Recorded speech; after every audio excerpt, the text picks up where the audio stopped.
Canada is the only G7 country where it's easier to trade with foreign nations than with our own neighbors. Yeah, you heard right. In 2025, it's still easier for a business in Ontario to sell products to Michigan than to Quebec. Easier for Alberta beef to reach Japan than to reach restaurants in Toronto. Easier for a Nova Scotia truck driver to deliver goods to Boston than to New Brunswick. And we wonder why productivity is stagnant, why supply chains feel fragile, why our cost of living keeps rising. Well, maybe that's the orange guy too.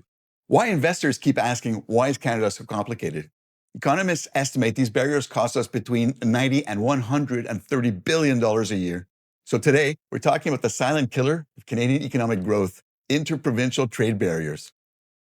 Welcome to North of MAGA. I'm your host, Pierre Shields. Let's take a look. Context.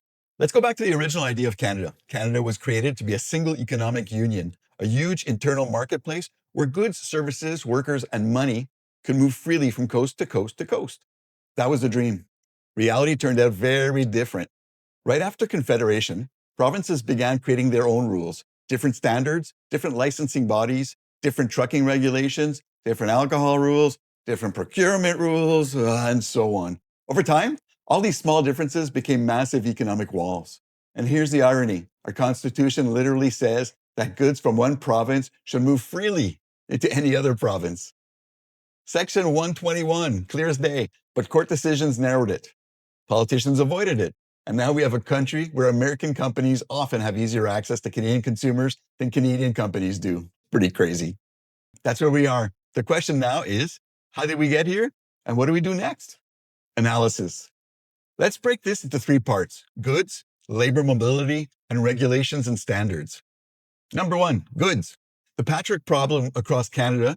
Provinces maintain their own rules for food labels, trucking weights, agricultural inspections, construction materials, medical supplies, and more.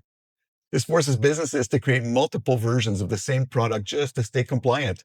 Labels for Quebec, packaging for Ontario, different safety standards for Alberta. Instead of scaling, businesses are customizing. Instead of innovating, they're filling out paperwork. Big corporations can absorb this. Small businesses get crushed. And then there's trucking rules. Oh, God. A truck leaving Alberta and heading to Manitoba might pass through Saskatchewan with different axle rules, different weight limits, and different safety forms. Same truck, same goods, completely different rules. Every friction point is a cost that ends up in your grocery bill. Number two, labor mobility, the great fragmentation. Now let's talk about workers. A Red Seal carpenter should be able to work anywhere. A nurse should be able to move from Nova Scotia to BC without requalifying from scratch. But that's not our reality. Each province has its own certification bodies, fees, and approval processes. We have labor shortages across construction, healthcare, energy, transportation, and manufacturing. Yet, ironically, Canadians are slowed down by artificial barriers that make no sense in a modern country. Number three, regulatory differences, the hidden tax. This is the biggest category. Each province has its own building codes, environmental assessments, food safety rules, insurance rules, trucking regulations, and procurement systems. Individually, none of these are bad, but together they create a maze that businesses must navigate 13 different ways. Economists estimate that eliminating these barriers would boost Canada's GDP by 2 to 5%. That's huge, huge. That's like adding an entire new Ontario or 6 years of economic growth. And it wouldn't cost taxpayers a single dollar. What provinces are doing right now? Now the good news, things are finally moving. I guess, thank you, Mr. Trump.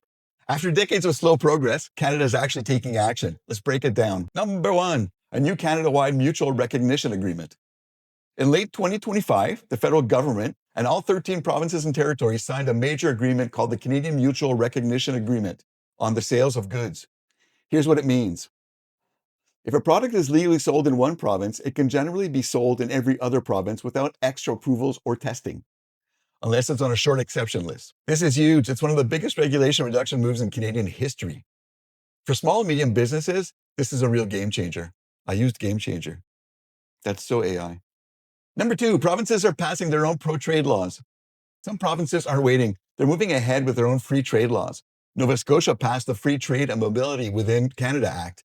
If a worker or product meets the standards of another province, Nova Scotia recognizes it. Ontario has similar legislation that pushes for mobility and freer movement of goods and workers. This shows leadership. It shows momentum. Number three, trucking and logistics agreements.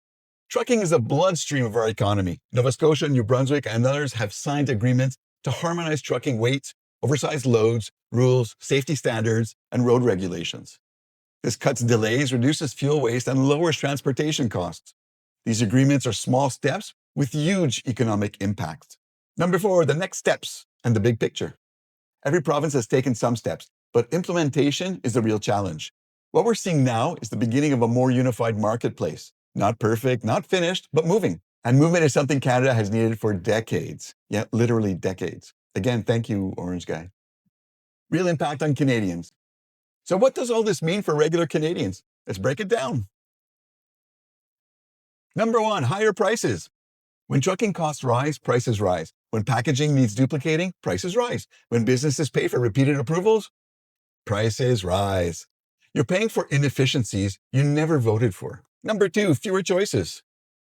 Ever notice your favorite product from BC isn't available in Quebec? Or Alberta beef isn't in every store? That's not logistics, it's bureaucracy. Number 3, slower housing and infrastructure. We need more homes. We need more skilled workers on construction sites. But labor mobility rules slow everything down. Delays mean shortages. Shortages mean high prices. Number 4, lost opportunities for small businesses. A Quebec bakery that wants to sell nationally faces a maze of regulations. A BC cosmetics brand faces different standards in Ontario. An Alberta farm faces conflicting food rules. Barriers don't just block goods, they block ambition. Our takeaway. Canada has a productivity problem, but it's being made worse by its design problem. We built a country, then built 13 mini countries inside it. But the good news is we can fix it. Real progress is happening. Momentum is building, and the payoffs would be absolutely massive. If you believe Canada should act like one country instead of 13 different fiefdoms, hit like. If you think Canadians deserve lower prices and less bureaucracy, share this video. Who's going to disagree, seriously? And if you want independent Canadian commentary that cuts through the political noise, subscribe to North of MAGA.